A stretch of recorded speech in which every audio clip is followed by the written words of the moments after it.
In the world of soccer, trust is everything.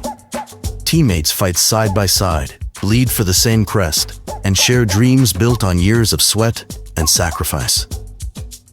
But what happens when the person you trust most trades loyalty for ambition? This is the story of a final match that should have defined a legacy, until betrayal changed everything. Please don't forget to like and subscribe. Thank you.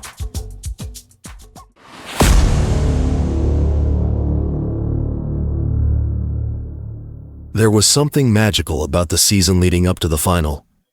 Every pass, every spring, every goal felt like fate carving a path towards something greater. We weren't just a team, we were a machine, finely tuned through years of sweat and struggle. And at the heart of that machine stood me and Diego, co-captains, midfield generals, and, until that fateful week, brothers in arms. We came up through the academy together, survived the cuts, the brutal drills, and the lonely nights of second division football. We had dreamed of playing in a final like this since we were teenagers, scraping our cleats across the dirt fields. Now, with scouts from Europe watching and national team rumors swirling, we were finally one match away from a championship that could change our lives forever. Training sessions were intense but focused. The whole squad moved with urgency, but also a quiet confidence.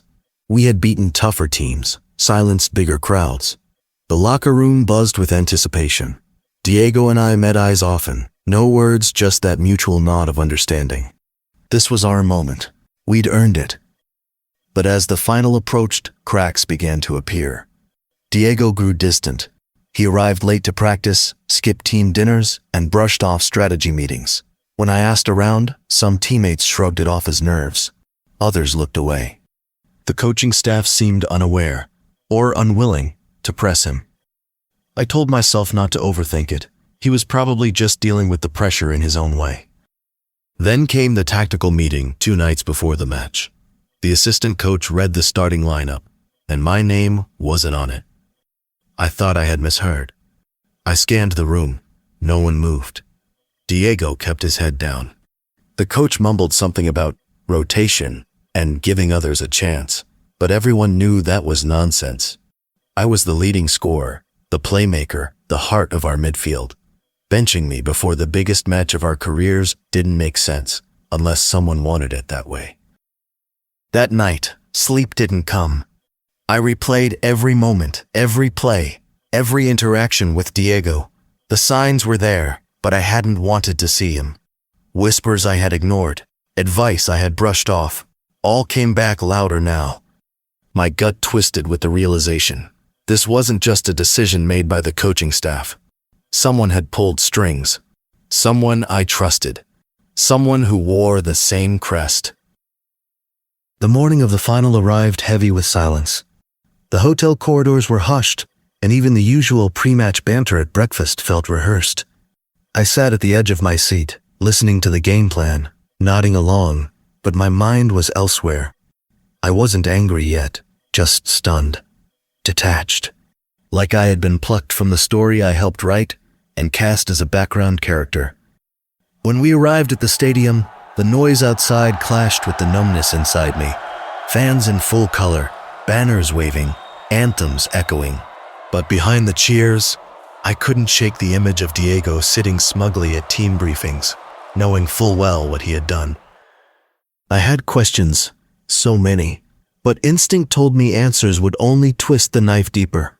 Instead, I watched, observed, and what I saw made everything clear. Diego was energized, overeager, shaking hands with coaches he once ignored, giving pep talks he never used to give. He played the leader now, front and center. His tone had shifted. His glances were sharper, deliberate. He wasn't just stepping into the spotlight, he had made sure it was available. During warm-ups, I stood alone by the bench.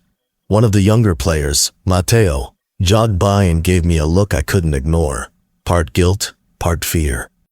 Later, while lacing up near the locker room, he slipped a few words under his breath. I didn't need the full sentence to understand. He had overheard Diego speaking with the assistant coach days earlier, Something about balancing the midfield and building a better future for the club. My name came up, not in praise, but as a problem. I walked out to the tunnel just as the anthem began. From the bench, I had a front row seat to the pageantry. The flags, the fireworks, the sea of fans chanting our team's name. But beneath it all, betrayal sat with me like a second skin. Diego ran out with his hand on his heart, leading the line, basking in it. Not a single glance in my direction. The game itself became a blur. I watched him miss passes he used to thread blindfolded, dribble when he should have passed, chase goals that never came. He was trying too hard, playing for scouts, not the badge. The team struggled, the rhythm was off, and still, the coaches hesitated. When my name was finally called in the second half, the crowd roared. Maybe they were confused, maybe they knew. I stepped onto the pitch, not to prove anything, but to restore what had been broken. I played for the team, not for revenge. I didn't score, but I gave everything. In the final minutes, we managed to equalize. The match went to penalties, and that's when it all unraveled. Diego volunteered to take the first kick, confident as ever, but the keeper read him easily, too easily. The ball was saved. He stared at the turf as the stadium gasped. In that moment, the mask slipped, and for the first time, everyone saw what I had known for days. The stadium buzzed with tension after Diego's miss. Fans gripped the edge of their seats, coaches whispered nervously on the sideline, and every player stood still, watching, waiting. It was only the first penalty, but the mood had shifted. We all felt it. Confidence cracked like glass underfoot. As the shootout continued, we clawed back. One by one, our players stepped up, steady and determined. I was fourth in line. When my turn came, I shut everything out. The noise, the pressure, even the ache in my chest from what had been done to me. I focused only on the ball.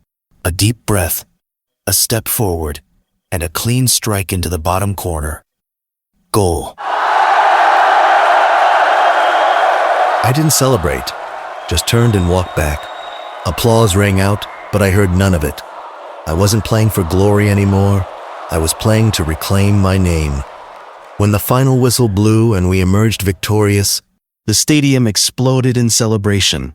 Teammates swarmed the field, waving to the crowd, falling to their knees in triumph. I joined them, briefly, enough to honor the badge, enough to feel the weight of the journey. But my joy was quiet, measured, because beneath the confetti and cheers, the scar remained. Diego avoided my eyes during the celebration. He clapped half-heartedly, his grin barely holding. Cameras caught him smiling, but anyone who looked closely could see the truth behind it. Regret, maybe, or fear. His betrayal had failed, and now he stood among champions, exposed. The locker room was split. Some teammates approached me quietly, offering a pat on the back or a nod of solidarity. Others drifted toward Diego, unsure of where to stand. Division, like smoke, doesn't always choke, it just lingers. Later that night, during the victory banquet, the coach pulled me aside. He never admitted anything outright, but his apology came wrapped in vague phrases. Miscommunication, internal pressure, future decisions. I accepted it with a blank expression. What was done was done. I didn't need his words. I needed the truth, and I already had it. In the weeks that followed, news of Diego's transfer broke. A foreign club had picked him up. The deal was in the works long before the final. Turns out, his sudden ambition had less to do with loyalty to the team, and more to do with securing his own future. I wasn't surprised, just sad. Betrayal doesn't always roar. Sometimes, it walks beside you, wears the same jersey, and claps when you score, until it no longer benefits. I had trusted Diego, believed in our shared dream, but some dreams are only real when you're the only one chasing them. I stayed with the club, continued to play, continued to lead, but I never forgot what that final taught me. In sports, as in life, the hardest lessons don't come from losses. They come from the people you thought would never let you fall. Please don't forget to like and subscribe. Thanks for watching.